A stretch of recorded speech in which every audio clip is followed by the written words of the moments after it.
반갑습니다. 매림역사문화TV입니다. 이번에는 대마도의 전방 후원본 두 개를 여러분들께 영상을 소개를 해드리겠습니다. 먼저 첫 번째 영상인데요. 대마도는 고대부터 고구려 백제 신라, 물론 고구려 백제 신라가 진출하기 전에 가야가 그 지역을 먼저 점령한 그런 증거는 대단히 많습니다. 하지만 결국은 가야는 이제 역사에 사라지고 고구려 백제 신라가 그 역사 영역을 차지하는데요. 그 중에 백지가 있었다는 계지가라, 계지 쪽에 있는 사오 고분군을 먼저 소개를 해드리겠습니다. 대마도는 여기 보시면 대마도 가보신 분 아시다시피 대마도의 대부분은 산지입니다. 산지이기 때문에 농사 지을 수 있는 공간도 대단히 협소하고요. 사람들이 살 수 있는 공간도 대단히 적습니다. 그렇기 때문에 고대에 보면 역사를 연구하다 보면 이 대마도의 세 군데에 대해서 주목하는 분들이 많은데요. 이 지역은 농사가 가능한 지역이죠. 아주 좁지만은도 농사가 가능하고 사람들이 모일 수 있는 그런 지역이 있습니다. 그래서 역사 속에서는 대마도 밑에를 바로 백지가 다스린 계지가라다. 그리고 가운데가 고구려가 다스린 인이가라.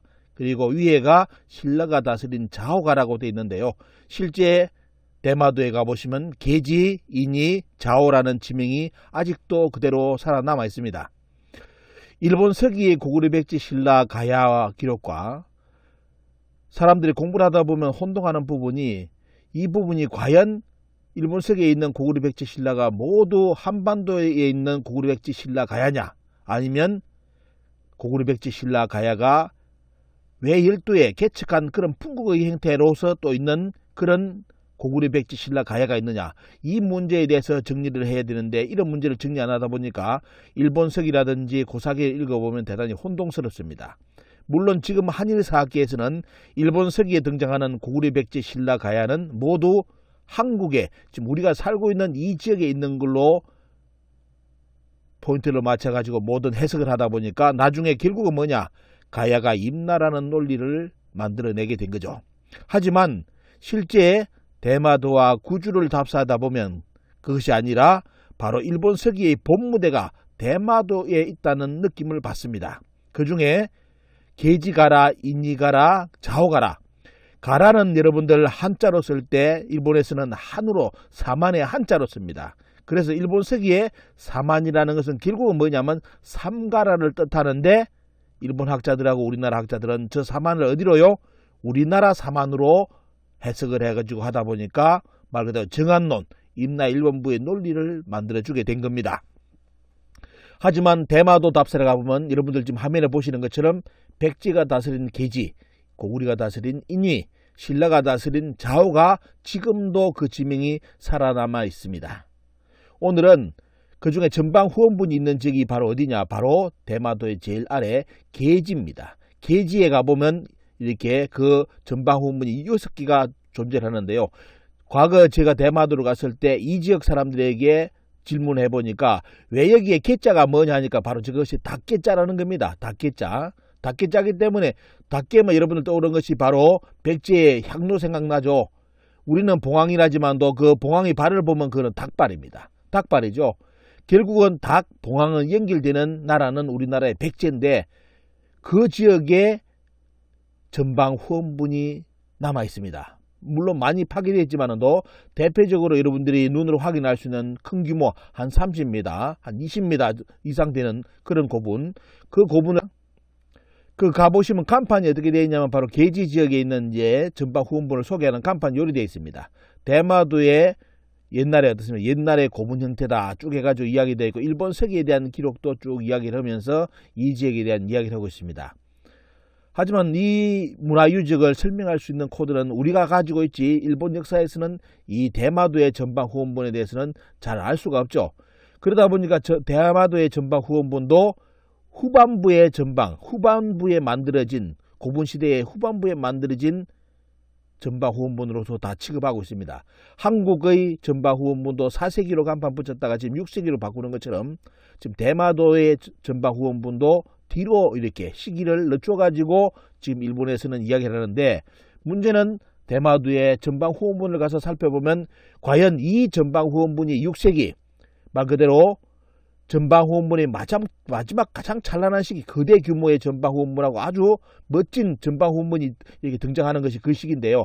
그 시기에 과연 이런 말 그대로 허접한 전방 후원문을 만들 수 있느냐?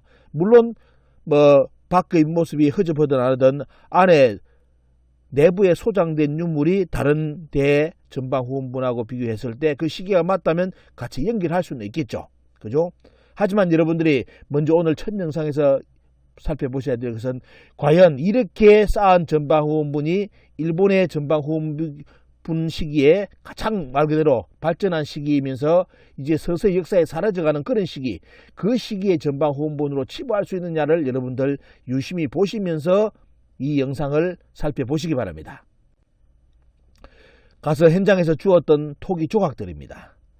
약간 갱질의 소리는 나지만은도 우리가 보던 가야의 말 그대로 단단한 토기하고 그 정도까지는 가지 못했습니다. 약간 그 시기보다는 어떻습니까? 이런 시기에 토기로 보이는데 저 전방 후원문을 6세기 전방 후원문이다 말한다는 자체가 이상하게 느껴질 뿐이죠. 자, 무덤의 형태는 이렇습니다. 위에서 찍은 사진인데요. 위에가 동그란 부분이고 아래가 저 밑에까지 길쭉하게 뽑은 사각형 모양입니다. 그래서 사람들은 일본 학자들 여기가 바로 전방 후원문이다 하는데, 문제는 전방 후원문에 숨겨진 무덤의 형태는 바로 석관묘라는 겁니다. 원형 부위에 있었습니다. 대부분 우리나라하고 일본의 큰 규모의 전방 후원문은 행렬식 석실 고분군으로서 바로 원형과 어떻습니까? 사각형이 만나는 그 지점 밑에 어느 정도 이제 그 포인트에 무덤을 만드는데, 이 무덤은 동그란 부위 중심에다가 아예 석관묘를 들여다 써버렸습니다.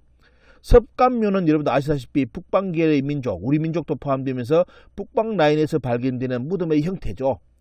자, 그 무덤이 결국은 이 무덤도 한반도를 거쳐서 들어간 살았던 사람들의 무덤이라는 것을 증명해 주는데, 문제는 뭐냐? 우리나라 학계에서 전방 후원문은 무조건 외인들의 무덤이라고 지금 취급하고 있기 때문에 문제가 생기는 겁니다. 대마도의 사호 고분군은 여러분들 보시면 계지 쪽에 있는 전방 후원문 사호 고분은 이런 모습으로 만들어져 있습니다. 이제 여러분들 영상을 한번 유심히 보시기 바랍니다.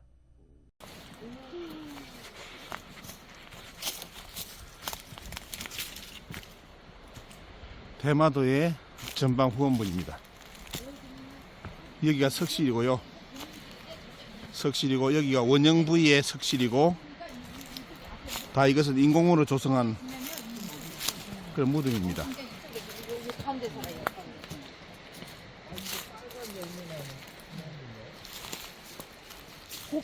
여기가 사각형.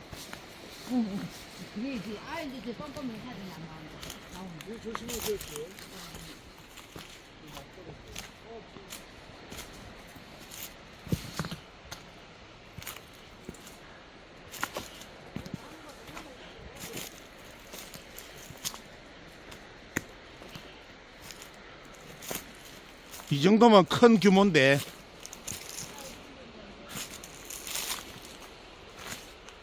시기는 토기로 본다면 발전된 시기가 아니고, 저기가 원형, 여기가 방형. 분명에도 방이 하나 있다는데 지금 안 보이네요. 저기가 판이 있어가 아마 저쪽인가? 저기. 확실하지가 않아서 네. 안 보여요. 여기는 좀 너무 잔돌이고, 네, 여기는 아니고 저쪽에 알고 그래서는 저기 바로 밑인데 표시가 나진 않네요. 바닷가 주변에